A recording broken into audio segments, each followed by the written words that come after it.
نبی پاک صلی اللہ علیہ وآلہ وسلم کی 5 خوبصورت احادیث پلیز ضرور سنیے گا اور جاتے جاتے ایک دفعہ لازمی شیئر کیجیے گا۔ آپ نے ارشاد فرمایا، جب ایک نوجوان توبہ کرتا ہے تو مشرق سے لے کے مغرب تک کے قبرستانوں میں سے 40 دن تک عذاب کو ہٹا لیا جاتا ہے۔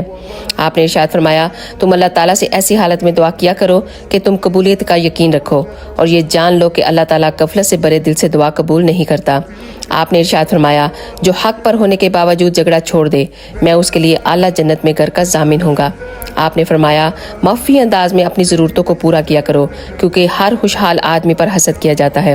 آپ نے فرمایا، جو شخص کسی کو کافر کہہ کر پکارے اور اگر وہ ایسا نہ ہو تو یہ کلمہ کہنے والے پر لوٹ پڑتا ہے۔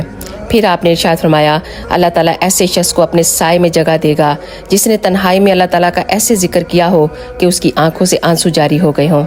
آپ نے ارشاد فرمایا، اگر کوئی میری حدیث کو سنے اور اسے ویسے ہی آگے پہنچا دے تو قیامت والے دن میری شفاعت کا